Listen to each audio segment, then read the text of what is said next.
श्री शिवाय नमस्तुभ्यम। दोस्तों, आप सभी लोग जानते हैं कि 16 फरवरी 2025 गुरुवार को है संकष्टी चतुर्थी। और इस गुरुवार में पड़ने वाला संकष्टी चतुर्थी बहुत ही बड़ा और विशेष होता है। दोस्तों, इसी दिन किया जाने वाला पंडित जी द्वारा बताया गया एक लोटा जल वाले उपाय आप लोगों को जरूर करना चाहिए, क्योंकि दोस्तों ये एक ऐसा उपाय है जो कि हर कभी नहीं किया जाता है। देखिए, यह दिन इतना खास होता है, इतना महत्वपूर्ण होता है। देखा गया है कभी कभी बड़े बड़े पूजा पाठ अनुष्ठान से जो मनोकामना पूर्ण नहीं होती है, वह संकष्टी चतुर्थी के दिन एक छोटे से उपाय करने से ही आपकी मनोकामना पूर्ण हो जाती है। और बहुत सारे लोगों ने इस उपाय को किया भी है और उनको इस उपाय को करने का फल भी जरूर मिला है। अगर आप लोग भी इस उपाय को संकष्टी चतुर्थी के दिन करना चाहते हैं तो आप इस उपाय को पहले अच्छे से समझ लेना, सुन लेना, उसके बाद करना। आपको इस उपाय का फल जरूर मिलेगा। दोस्तों, हम आपको यहां पर बता दें कि यह जो एक लोटा जल वाले उपाय, यह उपाय पंडित जी ने सीहोर की कथा में ही बताया है। और इस उपाय को करने से आपके घर में चाहे किसी भी प्रकार की दुख और समस्या क्यों ना चल रही हो, आपको उसका कारण भी नहीं पता है कि यह समस्या किस कारण से चल रही है। उसका कुछ भी कारण हो सकता है, जैसे पितृदोष हो सकता है या किसी भी तरह का मंगल दोष भी हो सकता है, और भी बहुत तरह के दोष होते हैं, कुछ भी हो सकता है। पर आपको इस उपाय को करने के लिए अपने दोष को पता लगाने की भी जरूरत नहीं है। आपके घर में किस कारण से इतनी दुख और परेशानी आ रही है, वह भी आपको पता लगाने की जरूरत नहीं है। इस एक लोटा जल वाले उपाय को आप लोगों को कर लेना है, क्योंकि इसी एकमात्र उपाय को करने से आपके पूरे घर परिवार में सुख और शांति हो जाएगी। आपके घर में अच्छे अच्छे काम होने लगेंगे। आपकी जो भी मनोकामना होगी वह भी धीरे धीरे करके पूर्ण होना शुरू हो जाएगी। दोस्तों, अब इस उपाय को करना किस समय है, यह भी आप लोग जान लीजिए। देखिए, इस एक लोटा जल वाले उपाय को करने का जो समय है वो सीधी सी बात है, सुबह का समय है, प्रातः काल का समय है। वैसे दोस्तों, संकष्टी चतुर्थी के पूरे दिन मंदिर खुले रहते हैं। पूरे दिन आप लोग उपायों को भी कर सकते हो, इसमें कोई दिक्कत वाली बात नहीं है, क्योंकि संकष्टी चतुर्थी के दिन भगवान शिव जी पूरे दिन अपने मंदिर में बैठे रहते हैं कि कौन भक्त आएगा, कौन हमको प्रसन्न करेगा और हम कब उसकी मनोकामना पूर्ण करेंगे। दोस्तों, इस दिन शिव जी इतना कुछ प्रदान करते हैं जितने की हम कभी कल्पना भी नहीं कर सकते हैं। इसीलिए आप लोगों को इस मौके को तो अपने हाथ से नहीं जाने देना चाहिए। तो अब हम समझते हैं दोस्तों, यह एक लोटा जल वाले उपाय को आखिर करना किसको है। पहली मुख्य कोशिश आपकी यही होनी चाहिए कि घर की जो माता बहन होती हैं उनमें से कोई एक यह वाला उपाय करें। मतलब कि अगर माता बहन उपस्थित ना भी हो तो उस स्थान पर फिर घर का कोई बड़ा जो पुरुष हो वह भी इस उपाय को कर सकता है। कोई दिक्कत वाली बात नहीं है। पर घर के सभी सदस्य को इस वाले उपाय को करने की जरूरत नहीं है। घर का कोई एक मुख्य सदस्य भी इस उपाय को करेगा तो इस उपाय को करने का फल उसके पूरे घर परिवार को जरूर मिल जाएगा। अब इस उपाय को करना किस समय है, देखिए, इस उपाय को करने का जो समय है वो मुख्य रूप से सुबह का समय है। ठीक है, मुख्य रूप से आपको सुबह के समय यह एक लोटा जल वाले उपाय करना है। पर किसी कारणवश आपने पूरी कोशिश करी कि भाई हम सुबह ही इस उपाय को करेंगे, पर नहीं कर पाए संकष्टी चतुर्थी के दिन, तो भाई आप लोग इस उपाय को दूसरे मौके पर कर सकते हैं, जो कि है शाम के समय, संकष्टी चतुर्थी काल का समय। ठीक है, अब भाई शाम का समय, संकष्टी चतुर्थी काल का समय, कितने समय से लेकर कितने समय के बीच में हमें ये एक लोटा जल वाले उपाय करना है, वो भी सुन लो। तो देखो, शाम का जो समय होता है या संकष्टी चतुर्थी काल का जो समय होता है वो शाम के 6 बजे से लेकर 7 बजे के बीच का समय होता है। तो शाम के 6 बजे से लेकर 7 बजे के बीच के समय में आप लोग ये एक लोटा जल वाले उपाय को कर लेना। पर अगर आप लोग इस समय भी लेट हो जाते हो, मतलब बहुत सारे लोग अपने नौकरी पे जाते हैं, ड्यूटी पे जाते हैं या काम पे जाते हैं, तो आने में देरी हो ही जाती है। तो अगर आप लोग लेट भी हो जाते हो तो आप इस उपाय को 8 बजे तक भी कर सकते हो, कोई दिक्कत वाली बात नहीं है।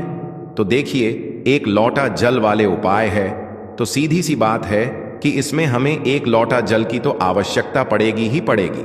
तो देखिए, उपाय को करने के लिए आपको यहां पर एक लोटा शुद्ध जल लेना है, ठीक है ना। एक लोटा शुद्ध जल लेना है और उस लोटे के अंदर आपको चुटकी भर काला तिल डालना है और आपको पहुंच जाना है महादेव के मंदिर में, ठीक है ना। अगर आपके पास तिल नहीं भी है तो आप अपने घर का केवल जल ले लें, है ना। जिसमें भी आप अपने घर में मटके में, आरो में, जहां भी पानी रखते हैं वहां से आप जल ले लें। एक लोटा और महादेव के मंदिर में आपको जाना है और यह एक लोटा जल आपको महादेव की शिवलिंग पर चढ़ाना है। महादेव आपकी कोई भी विश को अधूरा नहीं रहने देंगे। जो भी आपको अपने जीवन में चाहिए आप एक लोटा जल अर्पित करके महादेव से मांग लेना। ऐसी कोई भी वस्तु नहीं है जो आपको न मिले, तो एक बार पूरी सच्ची श्रद्धा के साथ आप इस उपाय को करके देखें।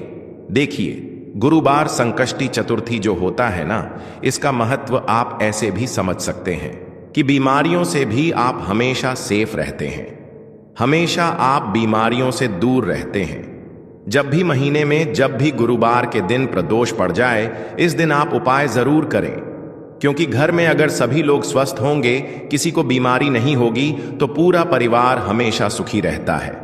तो चलिए अब जल्दी से बात कर लेते हैं 2 लौंग और 2 कपूर आपको अपने घर में किस जगह पर जलाना है। यह छोटा सा उपाय कैसे आपके जीवन में सुख को लेकर आएगा, धन को लेकर आएगा। आपके जीवन की जितनी भी निर्धनता है, जो गरीबी है या कर्जे जैसी समस्याएं। देखिए, बहुत बार बहुत सारे लोगों के जीवन में ऐसा भी समय आ जाता है कि व्यक्ति को दूसरों से पैसा उधार लेना पड़ता है ना। तो देखिए, अगर आपको भी अपने जीवन में ऐसा समय देखना पड़ रहा है कि आपके सर पर कर्जा बहुत है, आप लोगों से पैसा उधार ले रहे हैं, चाहते हैं कि लोगों का पैसा दे दें, लेकिन नहीं दे पा रहे हैं क्योंकि आपकी सैलरी इतनी नहीं है, आपके पास पैसा इतना नहीं है, और हमेशा आप एक एक रुपए के लिए अपने जीवन में अगर परेशान हैं, तो महादेव के ऊपर विश्वास रखकर आपको क्या करना है, 2 फूल वाली लौंग लेनी है और 2 कपूर लेने हैं। अच्छा, लौंग उस जो आप लेंगे, 2 एक भी लौंग टूटी हुई ना हो, है ना। 2 कपूर और 2 लौंग एक पीतल का बर्तन ले लें, उसके अंदर रख लें, या फिर मिट्टी का बर्तन ले लें, उसके अंदर रख लें। अब आपको क्या करना है, ये 2 फूल वाली लौंग और 2 कपूर अपने घर के मंदिर में महादेव की कोई मूर्ति है, प्रतिमा है, वहां पर आपको जलाना है। यह उपाय आपको अपने घर पर ही करना है और शाम के समय में करना है। सूर्य अस्त होने से 45 मिनट पहले भी आप कर सकते हैं, सूर्य अस्त होने के 45 मिनट बाद तक आप कर सकते हैं, ठीक है। नाना तो इतना लंबा समय है, 45 मिनट का आप लगा लीजिए। इतने समय में आप कभी भी उपाय करें, है ना।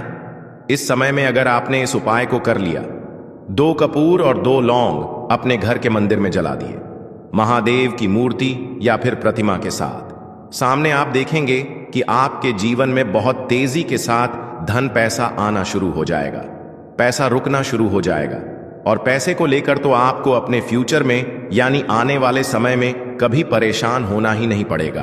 तो महादेव की कृपा अगर किसी व्यक्ति को मिलती है ना, तो पैसे को तो लेकर व्यक्ति परेशान होता ही नहीं है, उसके घर में कभी बीमारियां प्रवेश नहीं करती हैं। तो बहुत ही विशेष और उत्तम उपाय है, क्योंकि इस बार संकष्टी चतुर्थी गुरुवार के दिन पड़ा है, तो यह उपाय आपको जरूर करना चाहिए।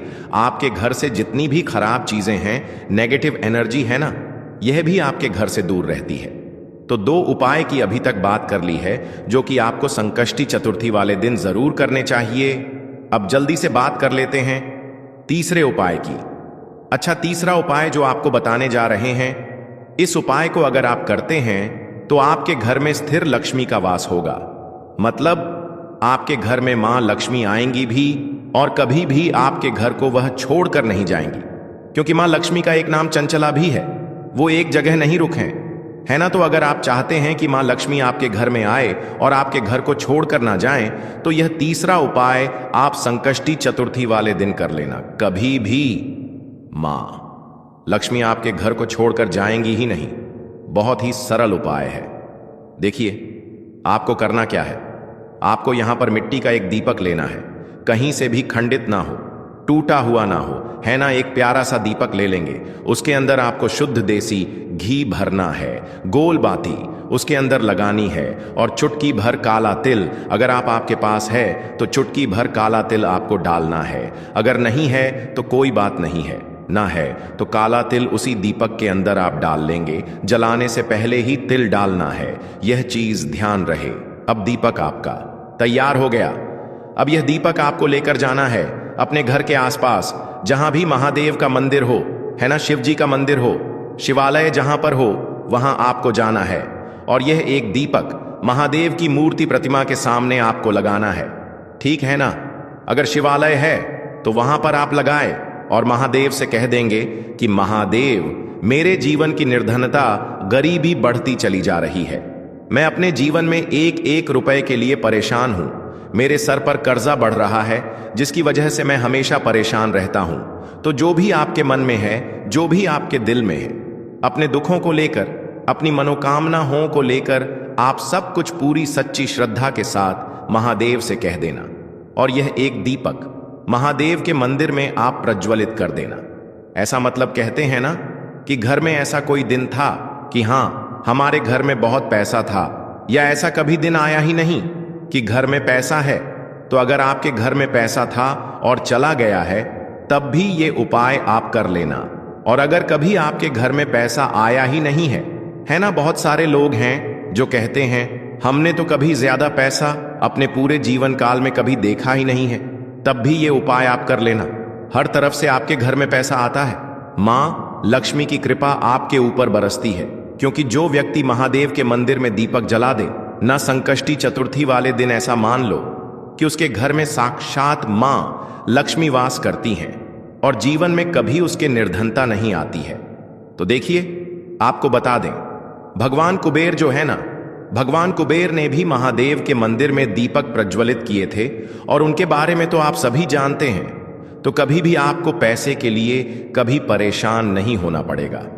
आने वाली जो आपकी पीढ़ियां हैं, उन्हें भी पैसों को लेकर परेशान होना नहीं पड़ता है। जब भी आप महादेव के मंदिर में दीपक प्रज्वलित करते हैं, साथ ही साथ आप हमेशा यह ध्यान रहे कि जब भी आप अपने घर के मंदिर में दीपक प्रज्वलित कर दें, है ना, पूजा पाठ कर लें, उसके बाद आप महादेव के मंदिर में जाएं और वहां पर पूजा पाठ करें। घर के मुख्य द्वार पर जो आपका मेन गेट है ना, वहां पर भी आपको महादेव के नाम का और माता पार्वती के नाम का एक दीपक जरूर प्रज्वलित करना चाहिए। क्योंकि मां की कृपा ऐसी आपके ऊपर बनती है कि आपके जीवन में हमेशा सुख समृद्धि बढ़ती चली जाती है। अब बात करते हैं चौथा उपाय के बारे में। एक चावल का दाना आपको कैसे चढ़ाना है, उपाय को कैसे करना है, और कैसे एक चावल का दाना आपके घर में धन की वर्षा कर देगा।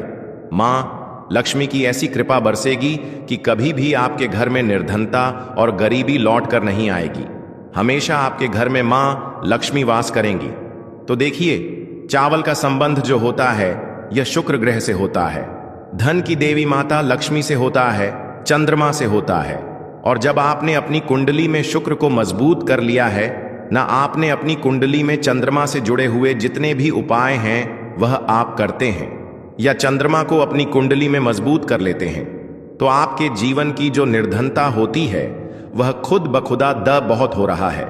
दवाइयों में बहुत पैसा जा रहा है ना, तो ये सारी चीजों से आप हमेशा बचे रहते हैं जब भी आप चावल का कोई भी उपाय करते हैं। देखिए, चावल का जो अक्षत होता है ना, इसका मतलब ही होता है धन की वृद्धि। बहुत सारे देवी देवता हैं जिन्हें कि चावल का ही भोग हम लगाते हैं। चावल के बिना आप देखेंगे कि बहुत सारी पूजा पाठ अधूरी होती है। कोई भी पूजा पाठ हम करते हैं, अक्षत सबसे पहले हम लेते हैं, है ना। अक्षत मतलब बिना टूटा हुआ चावल। अब आपको करना क्या है, आपको एक चावल का दाना लेना है ना, सिर्फ एक, कहीं से कहीं तक वह चावल का दाना टूटा हुआ ना हो, यह चीज आपको ध्यान रखनी है। एक चावल का दाना लेंगे, एक लोटा अपने घर का शुद्ध जल लेंगे, और महादेव के मंदिर में आपको जाना है। सबसे पहले एक लोटा जल चढ़ाएंगे महादेव की शिवलिंग पर, है ना। भगवान गणेश का ध्यान करके एक लोटा जल चढ़ाना है, और फिर वह एक चावल का दाना आपको अपने सीधे हाथ में रखना है, सीधे हाथ की हथेली में रखना है ना। अब अपनी मुट्ठी को आपको बंद करना है, और फिर अपनी मनोकामना महादेव से कहना है कि महादेव, मेरे जीवन में यह समस्या है, मेरे घर में धन की कमी है, या मेरे सर पे कर्जा है, या मेरे पास पैसा तो है लेकिन मेरा पैसा बढ़ता नहीं है, या फिर मेरे घर का यह व्यक्ति है, इसका स्वास्थ्य ठीक नहीं रहता है, मेरे घर में क्लेश बहुत रहता है। तो जो भी आपकी विश है, जो भी आपकी मनोकामना है, धन को लेकर है, धन बढ़ नहीं रहा है, धन खर्च बहुत हो रहा है, धन आ नहीं रहा है, जो भी आपकी विश है न, जो भी आपकी समस्या है, आपको महादेव से कह देना है। पूरी सच्ची श्रद्धा के साथ माता पार्वती का भी ध्यान आपको करना है। यह चीज आप बिल्कुल ध्यान रखें। तो जब भी आप अपनी विश महादेव से और माता पार्वती से एक साथ कहते हैं, तो आपकी कितनी भी बड़ी विश क्यों ना हो, उसे महादेव पूरा कर देते हैं। जब आप अपनी विश कह देंगे, उसके बाद वो चावल का दाना जो आपने अपनी मुट्ठी में बंद कर रखा है, उसे आपको महादेव की शिवलिंग पर चढ़ा देना है, और बस उपाय आपका यहां पर पूरा हो जाता है। श्री शिवाय नमस्तुभ्यम।